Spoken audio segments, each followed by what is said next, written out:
भाई, या तो आज आप मेरा वीडियो देखना बंद कर दोगे या फिर प्लीज़ अगर आप देख रहे हो एंड तक उसको लाइक करके जाना बिकॉज बहुत टाइम लगता है। It take a hell lot of time to make a video because I am already employed. ठीक है। एंड उसके बाद ये कंटेंट बनाना प्लस अपने डिप्लोमा के लिए पढ़ना बहुत टाइम लगता है भाई। So coming to main topic, आज हम क्या सीखेंगे, लीनियर ट्रांसफॉर्मेशन क्या होते हैं, कर्नल्स क्या होते हैं, इमेजेस क्या होते हैं एंड उसका मैट्रिक्स रिप्रेजेंटेशन क्या होता है। बिकॉज ये कॉन्सेप्ट मुझे मुझे जितना याद है मेरी फट चुकी थी इसको समझने में। ठीक है, मेरे टाइम पे। अब मैं डिप्लोमा में हूँ इसलिए मुझे थोड़ा समझ में आ रहा है, बट उस टाइम वो समझ में नहीं आता बिकॉज वो इंस्ट्रक्टर भी अजीब ही आदमी है, उसकी बात करना ही पागलपन है। तो आते हैं लीनियर ट्रांसफॉर्मेशन। लीनियर ट्रांसफॉर्मेशन है क्या? आपको राहुल गांधी मॉडल याद है? एक तरफ से आलू डालो और एक तरफ से सोना निकलेगा, याद है ना? यही चीज लीनियर ट्रांसफॉर्मेशन है। राहुल गांधी ने बहुत पहले प्रेडिक्ट कर लिया था इस चीज को। क्या है? सपोज एक मैंने एक डब्बा लिया जिसमें मैं डाल रहा हूँ एक इनपुट वेक्टर और वो मुझे एक दे रहा है आउटपुट वेक्टर। बट यहाँ पे क्या कैच है, इस आउटपुट वेक्टर की कुछ प्रॉपर्टीज है। क्या प्रॉपर्टीज है? फर्स्ट थिंग, ये इनपुट वेक्टर को स्ट्रेच कर सकता है। स्ट्रेच मतलब खींच सकता है। इट कैन श्रिंक इट, इसको कम कर सकता है। And it can rotate it, इसको रोटेट कर सकता है। बट क्या नहीं कर सकता, ये इसको घुमा नहीं सकता। सो मैंने बोला ये 0,1 वेक्टर है, 1,1 वेक्टर है, तो यहाँ से ये इसको, इस वेक्टर को 2,1 नहीं कर सकता। 2,1 क्या होगा, ये इसको यहाँ से खींच के ले गया, ऐसे नहीं खींच सकता। ये इसको ऐसे खींच सकता है या फिर ये इसको छोटा कर सकता है या इसको रोटेट कर सकता है।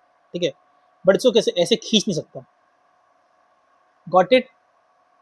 गुड। एक लीनियर ट्रांसफॉर्मेशन एक ऐसा डब्बा है जिसके अंदर आप कोई भी इनपुट वेक्टर डालोगे तो वो उस इनपुट वेक्टर के साथ कुछ ना कुछ करेगा, जिसमें वो उसको स्ट्रेच कर सकता है, श्रिंक कर सकता है एंड रोटेट कर सकता है। ठीक है, इतना समझे? गुड। अब लीनियर ट्रांसफॉर्म कुछ प्रॉपर्टीज है। First, addition property. ये क्या बोलती है, या तो आप भले पहले ही वेक्टर्स को ऐड करके रख दो या बाद में ऐड करो, दोनों का रिजल्ट सेम आने वाला है। ठीक है। दूसरी प्रॉपर्टी क्या बोलती है, या तो वेक्टर को पहले ही मल्टीप्लाई कर दो या बाद में मल्टीप्लाई करो ट्रांसफॉर्मेशन के बाद, तो भी रिजल्ट सेम आने वाला है। यदि ये दोनों चीज फॉलो होती है तो ही वो ट्रांसफॉर्मेशन लीनियर ट्रांसफॉर्मेशन कहलाएगा। कितना समझ गया? गुड। अब देखते क्वेश्चन है, सिंपल क्वेश्चन है, बहुत सिंपल सा। ये सपोज एक ट्रांसफॉर्मेशन है R2 से R2 में। ठीक है, t x y equal 2x 2y। अब यहाँ क्या चेक करेंगे, हम पहले एडिशन चेक करेंगे। ये वाला चीज हमने अलग अलग लिया, इसको ऐड किया, 2x1 2y1 प्लस 2x2 यहाँ से क्या निकला, दोनों ऐड कर दिया, 2x1 plus x2 2y1 plus y2। ठीक है, ये सेम इसके इक्वल निकल गया।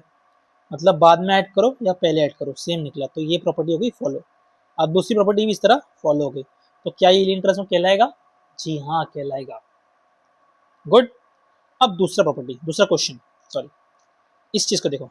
अगर कोई शाना आदमी होगा ना, वो पहले लिख के बता देगा कि भाई तूने अभी जस्ट बताया था कि वेक्टर को वो खींच नहीं सकता। यहाँ पे क्या कर रहा है, वो एक्स को x+1 कर दे रहा है, यहाँ खींच दे रहा है।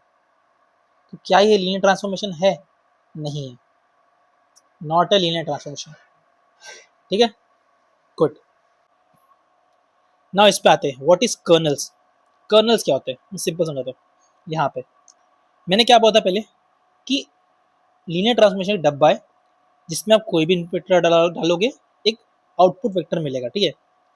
अब कर्नल क्या होता है, अब इसमें क्या है कि इसमें आप उस स्पेस में, जैसे मैंने स्पेस डिफाइन कर दिया कि R2 से R2 है या R3 से R2 है। इसका मतलब क्या है कि R3 में आप कोई वेक्टर डालोगे तो वो आपको R2 में कन्वर्ट कर देगा। बट कुछ ऐसे वेक्टर होते हैं जिसको अगर आप इस डब्बे के अंदर डालोगे, इस लीनियर ट्रांसफॉर्मेशन के अंदर डालोगे, तो वो आपको जीरो वेक्टर दे देंगे। ठीक है, इस डब्बे के अंदर जैसे ही कुछ वेक्टर डालते हो वो आपको जीरो वेक्टर दे देते हैं। तो उन वेक्टर्स को हम कहते हैं, इन इनपुट वेक्टर्स को कहते हैं हम, ये कर्नल स्पेस है उसके। जो वेक्टर लीनियर ट्रांसफॉर्मेशन वाले डब्बे में जाके जीरो वेक्टर दे दे वो कर्नल स्पेस में आते हैं। ठीक है, अब आ जाओ इस पे। Kernel, where things disappears. Kernel is all the inputs that get map to zero. जैसे क्वाड्रेटिक इक्वेशन हमको याद होगा, ठीक है। क्वाड्रेटिक इक्वेशन के रूट्स क्या होते हैं, जहाँ पे एफ ऑफ एक्स जीरो हो जाए उसको रूट्स कहते हैं, उसी तरह इसमें उसको कर्नल स्पेस कहते हैं, ठीक है। When transformation is applied in this direction they destroy it. मतलब क्या है, सो मैंने बोला कि ये T of X comma Y is equals to 2x 2y, ठीक है। ऐसे कौन से वेक्टर्स होंगे जो 2x और 2y को जीरो कर देंगे, x is equal zero and y is equal zero, ठीक है। जीरो कॉमा जीरो वेक्टर को नहीं काउंट करते हम। जीरो वेक्टर अगर यदि हमें जैसे यहाँ पे इसमें x is equal zero Y is equal zero, zero zero vector आ गया कर्नल स्पेस, तो वो कर्नल स्पेस में काउंट नहीं होता, बिकॉज जीरो जीरो तो ऑब्वियसली होगा ही, ठीक है।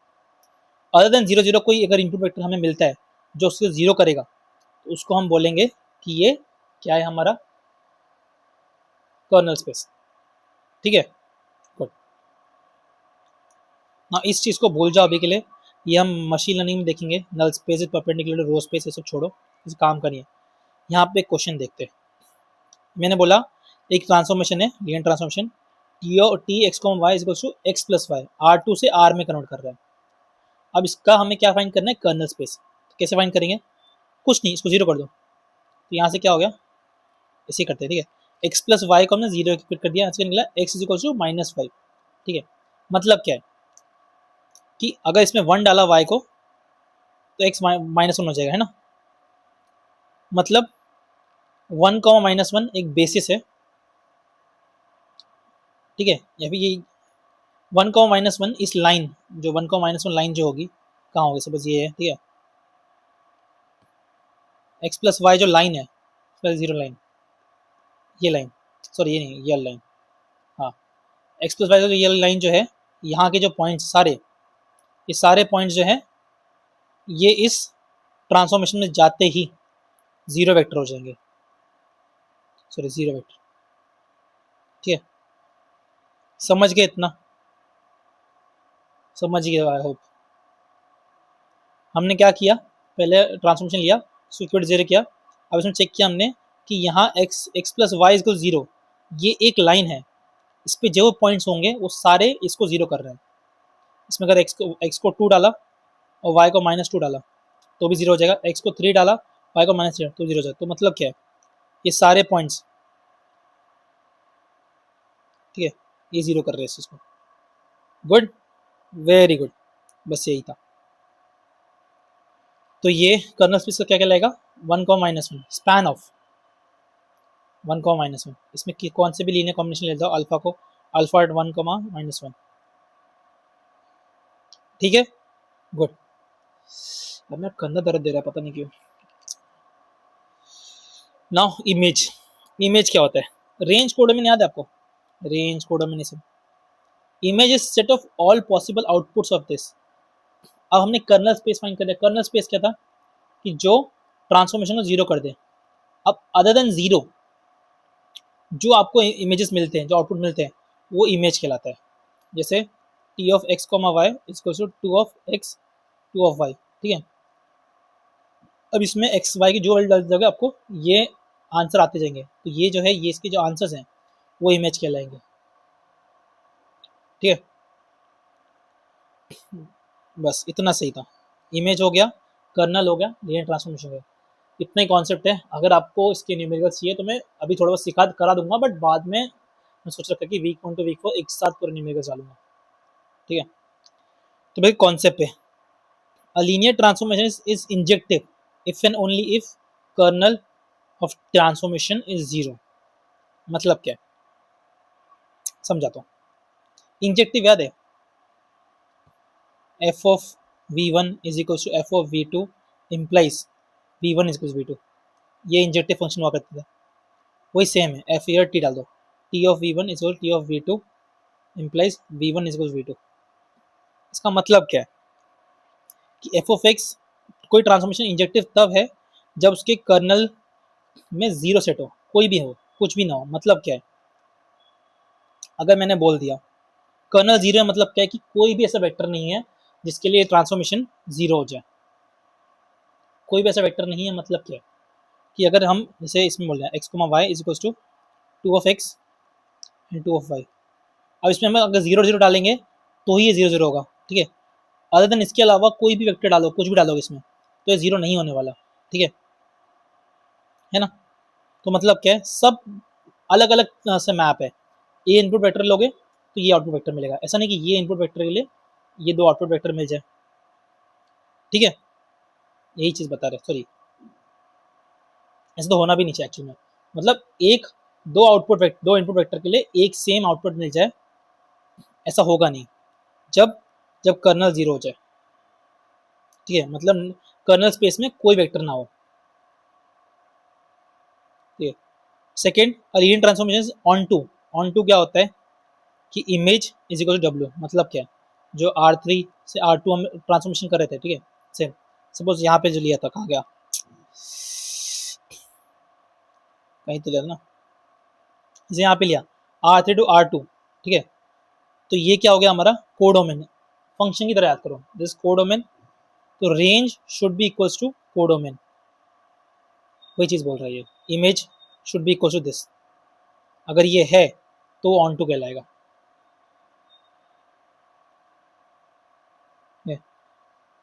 वेक्टर स्पेस इन सब के टर्म में इसको मोनोमॉर्फिज्म बोलते हैं, इसको एपिमॉर्फिज्म बोलते हैं। अब आपको याद हो, injective plus onto that is surjective मिलके क्या बनता था, बाइजेक्टिव। इसमें आइसोमॉर्फिज्म होता है। If transformation both epi and mono then it is iso. ये याद रख लो, सिंपल सा, कुछ नहीं है। चेक करते भी इसमें क्या ये एपी है या ये आइसो है या मोनो है। तो पहले मोनो और एपी अलग अलग चेक करते हैं, अगर दोनों होगा तो आइसो हो ही जाएगा। Let's find this out.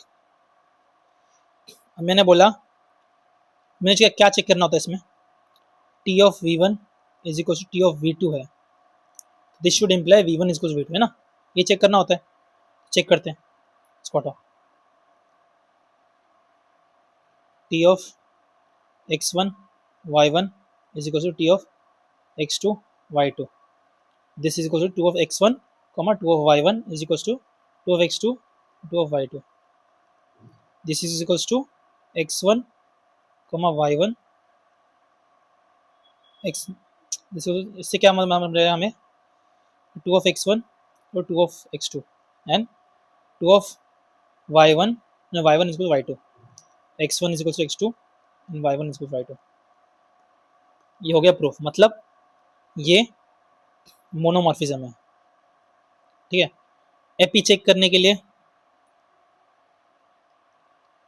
ये एक्चुअल में ये भी R2 है, sorry.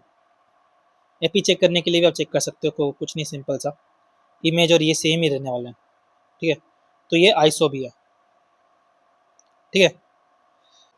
So now coming to last topic. उससे पहले एक क्वेश्चन है, इसको देखो। इस क्वेश्चन को करने के लिए हमें आना चाहिए मैट्रिक्स रिप्रेजेंटेशन बेसिस क्या होते हैं, ये वो बेसिस हमें पहले सीख चुके हैं, आपको नहीं पता तो प्लीज़ उस वीडियो को देख लो, आई बटन पे लिंक है। तो इसके बिना आपको आगे नहीं समझ में आएगा, मशीन लर्निंग भी नहीं हो पाएगी आपसे, सच बोल रहा हूँ, ठीक है। तो पहले देख लेते हैं हम matrix representation in linear transformation. मेरे को एक बात बताओ, आपको याद है ए एक्स इक्वल्स टू बी, ये हम करते थे ना। इसमें क्या होता था, लेट्स सपोज मैंने एक मैट्रिक्स लिया 1,2 2,1 और इसको मल्टीप्लाई किया x, y से, तो ये क्या होता था, सबको पता है, x plus 2y and 2x plus y। तो ये हुआ क्या, हमने इसको एक इनपुट वेक्टर दिया इस मैट्रिक्स को, इसने एक हमें आउटपुट वेक्टर दे दिया। क्या ये सिमिलर नहीं है उसके लीनियर ट्रांसफॉर्मेशन की? बस जो मशीन की हम बात कर रहे थे वो एक मैट्रिक्स है ना, बस वही चीज़ है।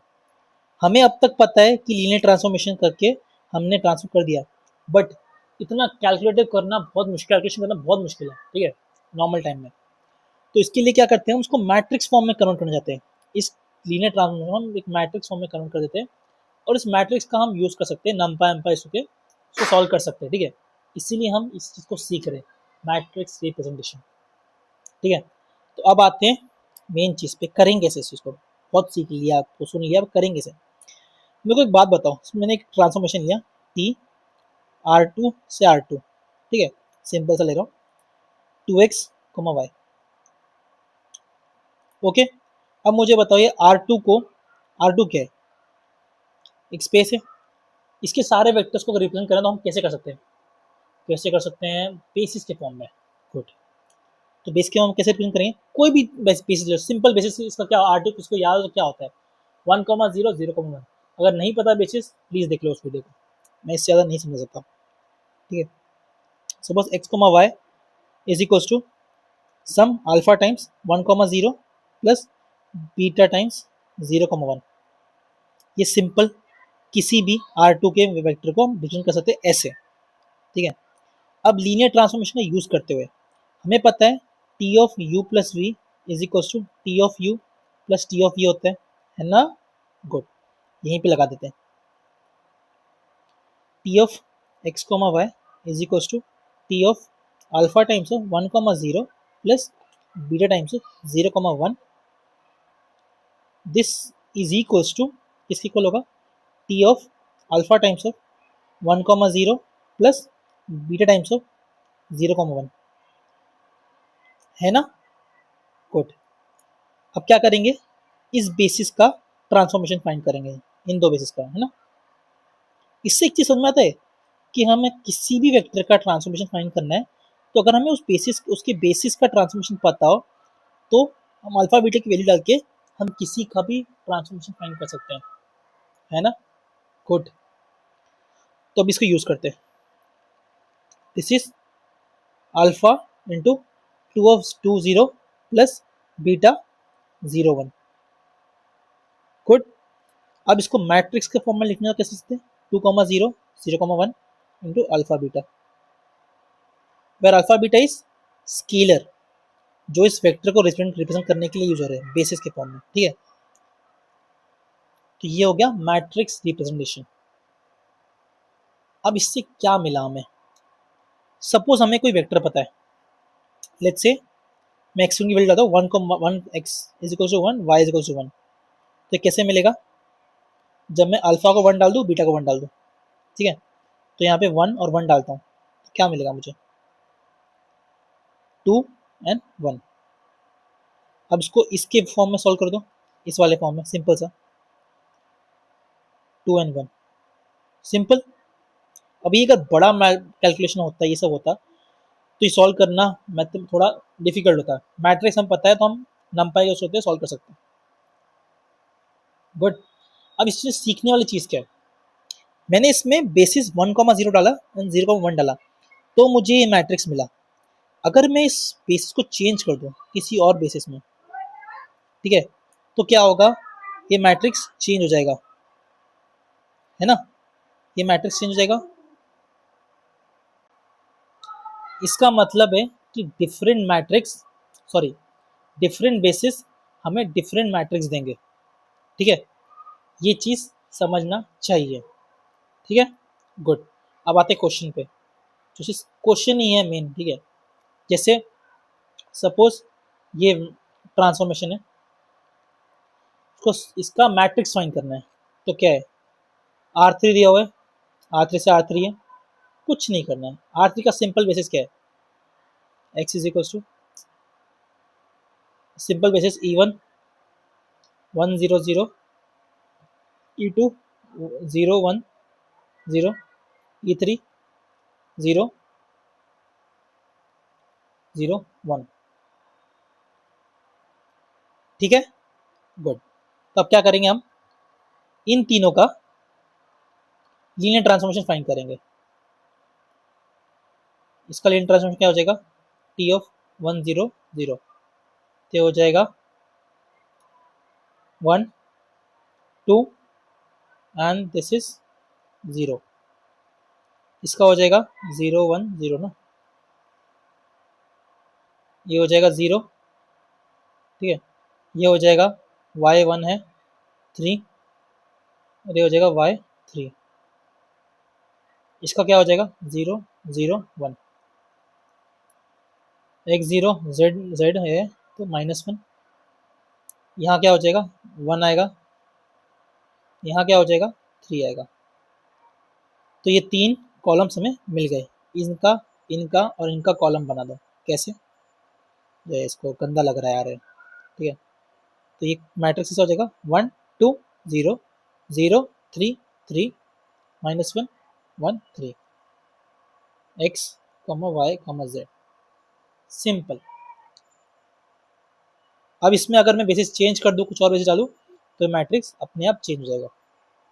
बस इतना सही था। अब नेक्स्ट में हम देखेंगे रैंक, नलिटी, थ्योरम, ये सब क्या होता है। अब थोड़ा सिंपल जाएगा, ठीक है। ये सबसे टफेस्ट यही था अब तक का, जो दिमाग खराब करना है, जो समझना मुश्किल है इस चीज़ को, ठीक है। तो अगर आपको समझ में आया हो, अच्छा लगा हो, तो प्लीज़ लाइक करना, सब्सक्राइब कर देना भाई, ठीक है। तो मिलते हैं नेक्स्ट वीडियो में। Till then tata bye bye, see you, जय हिंद जय भारत।